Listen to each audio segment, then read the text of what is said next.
जय मसीह Gethsemane airport church परिवार साथै हामीसँग मिडियामा संगति गरिराख्नु भएको आदरणीय दाजुभाइ दिदीबहिनीहरू, यो कार्यक्रममा तपाईहरुलाई म स्वागत भन्न चाहन्छु। र आजको वचनको शीर्षक रहेको छ तपाईको प्रार्थनाको महत्त्व भन्ने विषयमा मैले वचन लिएर आएको छु। र पवित्र बाइबलको मत्तीको पुस्तक 18 अध्यायको 18 पद पढेर आजको यो वचनको थाल्नेको पदलाई म सुरु गर्दछु। र यहाँ यसरी लेखिएको छ, साँच्चै म तिमीहरूलाई भन्दछु, तिमीहरूले पृथ्वीमा जे बाँच्छौ त्यो स्वर्गमा बाँधिनेछ, अनि तिमीहरूले पृथ्वीमा जे फुकाउँछौ त्यो स्वर्गमा फुकाइनेछ। प्रिय ख्रीष्ट पारखी दाजुभाइ दिदीबहिनीहरू, यो भनाइ प्रभु येशूको हो। उहाँले यहाँ स्पष्ट भन्नुभयो, हामीले पृथ्वीमा जे कुरा सम्बन्धी बाँध्दछौँ त्यो स्वर्गमा बाँधिनेछ, र हामीले पृथ्वीमा जे कुराहरू फुकाउँदछौँ ख्रीष्ट येशूको नाउँमा त्यो स्वर्गमा फुकाइनेछ भनेर चाहिँ प्रभु येशूले यस खण्डमा भन्नुभयो। र हामीले उत्पत्तिको पुस्तक 1 अध्यायको 26 पदलाई पनि अध्ययन गर्ने हो भने यहाँ पवित्र बाइबलको यस खण्डमा यस प्रकारले लेखिएको छ, अनि परमेश्वरले भन्नुभयो, मानिसलाई आफ्नै स्वरूपमा हाम्रै प्रतिरूपमा बनाऊ, तिनीहरूले समुद्रका माछाहरू, आकाशका पक्षीहरू, पाल्तु पशुहरू र जमिनमा चहल पहल गर्ने सबै जन्तुहरूमाथि अधिकार गरून्। प्रिय ख्रीष्ट पारखी दाजुभाइ दिदीबहिनीहरू, हामीले यस खण्डमा यो स्पष्ट देख्दछौँ कि उत्पत्तिको पुस्तक 1 अध्यायको 26 पदमा सृष्टिकर्ता परमेश्वरले मानिसहरूलाई धरतीको अधिकार दिन भएको हो। समुद्रमा भएका जीव जन्तुहरूमाथि पनि अधिकार गर भनेर भन्नुभएको, समुद्र पनि मानिसहरूको अधिकारमा दिन भएको छ। र आकाशमा उड्ने चराचुरुङ्गीहरूमाथि पनि अधिकार गर भन्नाले यो जो सतह यो आकाशमा उड्ने चराचुरुङ्गीहरूमाथि पनि परमप्रभु परमेश्वरले हामीलाई यो अधिकार दिइसक्नु भएको छ।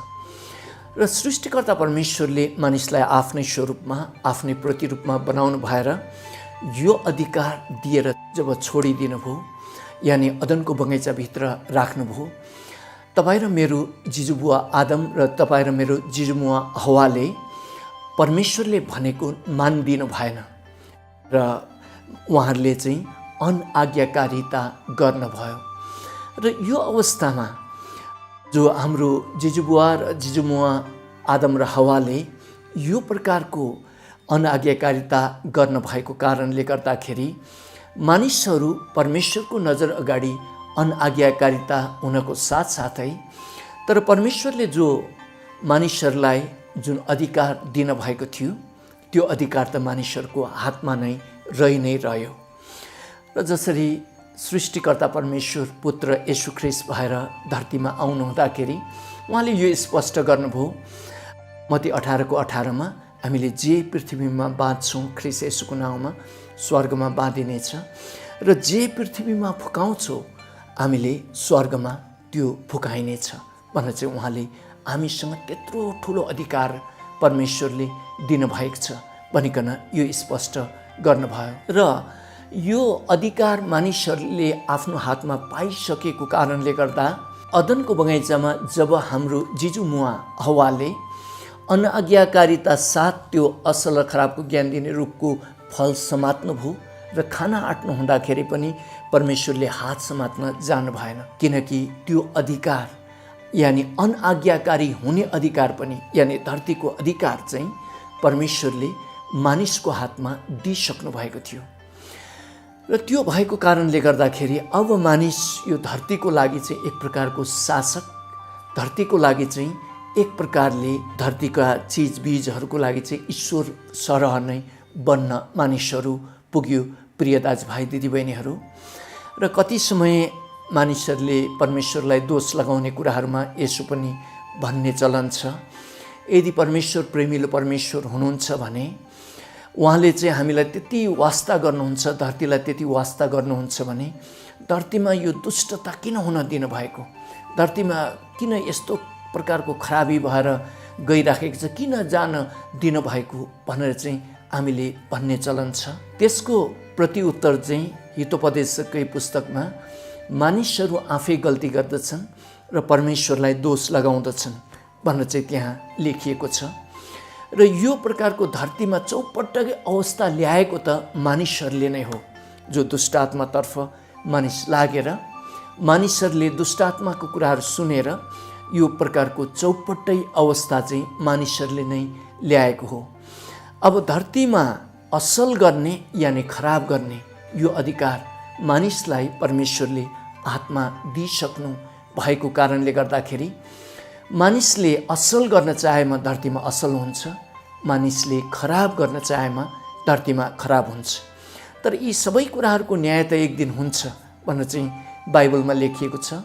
तर धरतीको लागि चाहिँ मानिसहरू ईश्वर तुल्य नै परमेश्वरले बनाउनु भएको छ।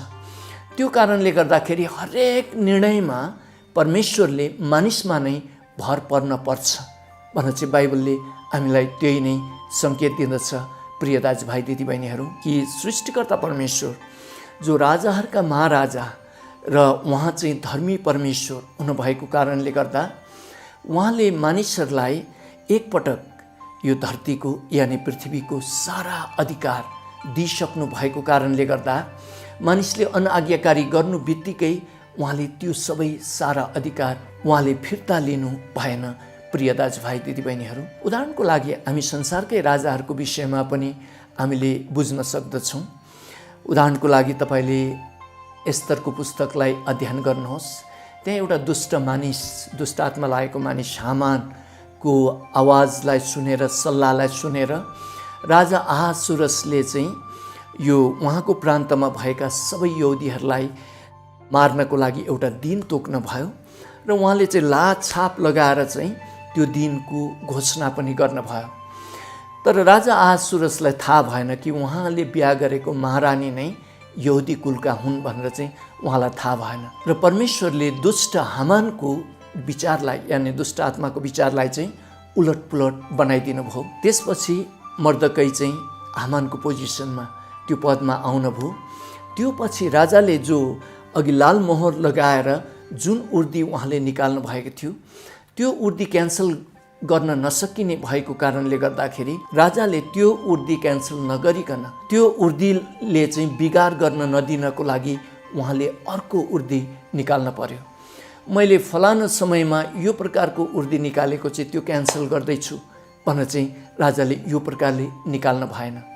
कारण जब सर्वोच्च पदमा पुगेर जुन प्रकारले निर्णय गरिन्छ त्यो निर्णय फेर्नु मिल्दैन भने जस्तो नै एउटा मानिसले त यो प्रकारले निर्णय फेर्नको लागि गाह्रो भएको हामी राजा अहासुरसमा साथै अन्य कतिवटा राजाहरू दानियलको समयमा जो मन्त्रीहरूले षड्यन्त्र गर्दाखेरि दानियल माथि रहनुभएको राजाले पनि यही प्रकारले एउटा उर्दी निकाल्नुहुन्छ। तर उहाँले दानियल षड्यन्त्रमा परे भन्ने थाहा पाउनु भएर पनि त्यो उर्दीलाई उहाँले अदल बदल गर्नको लागि मिल्दैन। कारण उहाँले लाछाप लगाएर उहाँले चाहिँ त्यो प्रकारले दिनुभएको हुन्छ।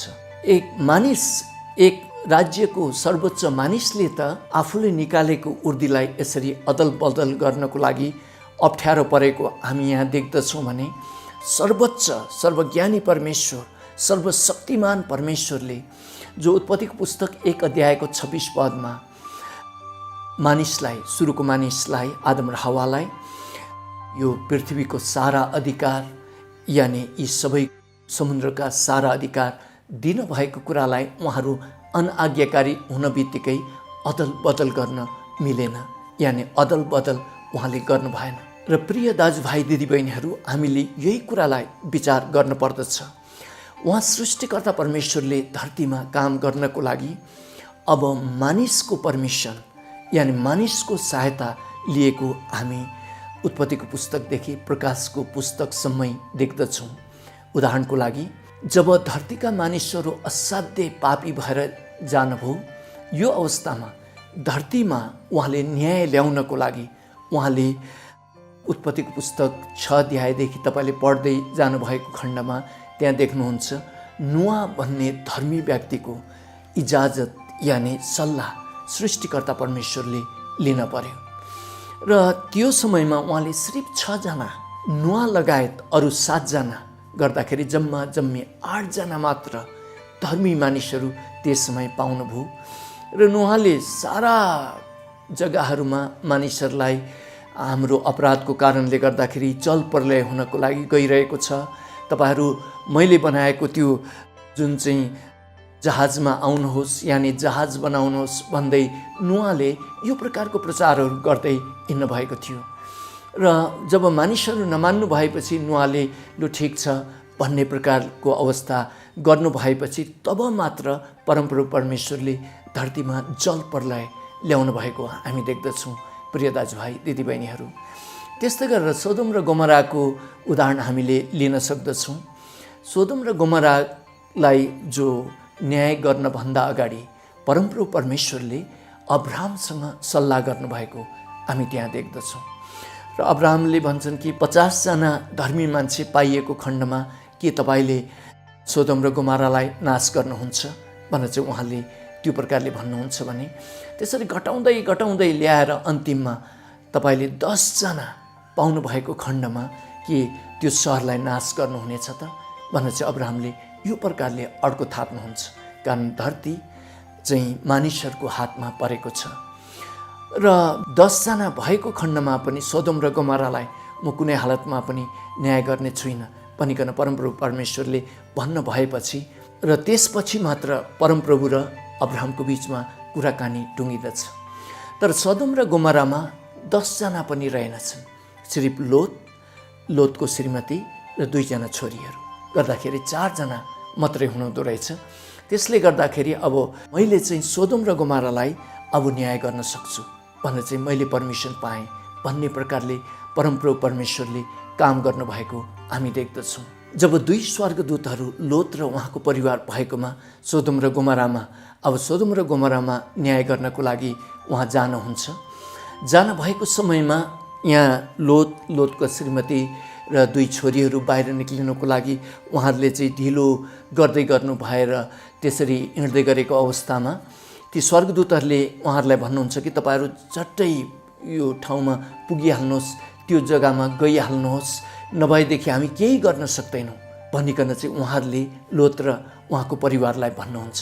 र यी सबै घटनाहरूबाट हामी यही कुराहरू पत्ता लगाउँदछौँ कि उत्पत्तिको पुस्तक 1 अध्यायको 26 पदमा जब सुरुका मानिसहरूलाई त्यो अधिकार धरतीको परमप्रभु परमेश्वरले दिनुभयो र यो धरतीलाई असल बनाउने खराब बनाउने चाहिँ अब मान्छेको हातमा त्यो अधिकार परिसकेको कारणले गर्दाखेरि प्रिय दाजुभाइ दिदीबहिनीहरू परमेश्वरले किन यस्तो गरिदिनु भएन, परमेश्वरले किन त्यस्तो गरिदिनु भएन भनेर भन्न हामीलाई मिल्दैन भन्ने कुराहरू यी आजको वचनबाट हामी बुझ्दछौँ। तर तपाईँले धरतीमा यो प्रभु यो खराबी हटेर जाओस् भनेर जब प्रार्थना गर्नुहुन्छ, जे कुरा तपाईँले धरतीमा ख्रीष्ट येशूको नाउँमा बाँध्नुहुन्छ त्यो प्रकारकै अवस्था यहाँ प्रभुले गराइदिनुहुन्छ। फेरि तपाईँले धरतीमा यो प्रकारको कुराहरू होस्, तपाईँको राज्य आओस् भनेर चाहिँ जब तपाईँले प्रार्थना गर्नुहुन्छ स्वर्गमा त्यही कुराहरू बाँधिन्छ भनिकन प्रभु येशूले मत्तीको पुस्तक 18 अध्यायको 18 पदमा यही कुराहरू भन्नुभएको हो। र तपाईँ र मेरो हातमा प्रभुले ठुलो अधिकार दिनुभएको छ। अब तपाईँ र मैले ख्रीष्ट येशूको नाउँमा परिवारलाई कस प्रकारको बनाउने भन्ने कुराहरू सम्बन्धी तपाईँको प्रार्थनामा यी सबै कुराहरू निहित हुँदछ। तपाईँको प्रार्थनामा नेपालको भविष्य कस्तो हुन्छ र यो धरतीको भविष्य कस्तो हुन्छ भन्ने कुरा तपाईँको प्रार्थनामा नै परमेश्वरले छोडिदिनु भएको छ भनिकन बाइबलमा प्रभु येशूले स्पष्ट गर्नुभएको हो। त्यसै कारणले गर्दाखेरि दोस्रो इतिहासको पुस्तक 7 अध्यायको 14 पदमा यदि मेरो आफ्नै नाम दिएका प्रजा नम्र भएर मतिर फर्केर प्रार्थना गर्दछ अनि उसले दुष्ट चालहरू छोड्दछ, म त्यो समयमा उसको प्रार्थना सुन्नेछु र ऊ बसेको देशलाई म स्वस्थ बनाउनेछु भनेर चाहिँ प्रभुले भन्नुभएको कुराहरू चाहिँ त्यो हो। र यदि परमेश्वरले सिधै अहिले धरतीमा गर्दा हुने कुराहरू थियो भने उहाँले धरतीलाई यो प्रकारको चौपट्ट अवस्थामा हुन पटक्कै दिनुहुने थिएन। तर मानिसहरूको हातमा यो धरती केही समयको लागि उहाँले सुम्पिदिनु भएको कारणले गर्दा प्रिय दाजुभाइ दिदीबहिनीहरू अहिले धरतीलाई मानिसको स्वभावको कारणले गर्दाखेरि दुष्ट आत्माले चौपटकै अवस्थामा बनाएको छ र धरती सप्रिने यानि धरती बिग्रिने, तपाईको परिवार सप्रिने या परिवार बिग्रिने, तपाईको समाज सप्रिने यानि समाज बिग्रिने, तपाईँ र मेरो देश सप्रिने यानि स्वस्थ बन्ने यानि अस्वस्थ बन्ने तपाईँ र मेरो हातमा उहाँले जिम्मा दिनुभएको छ। कारण तपाईँ र म चाहिँ उहाँका प्रजा अहिले हामी भएका छौँ, किनकि हामीले आमाको गर्भमा सृष्टि गर्न हुने परमेश्वर येशू मसीहा हुनुहुन्छ भनेर चाहिँ हामीले त्यो सत्य कुरा चिनेका छौँ।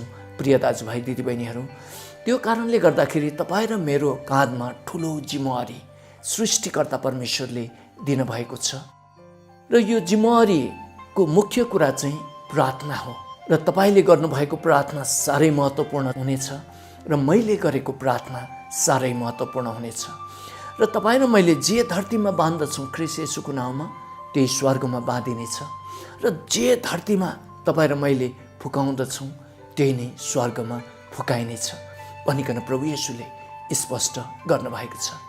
र यति भन्दै म टेक दाहाल आजको वचनबाट बिदा हुन्छु। जय मसीह।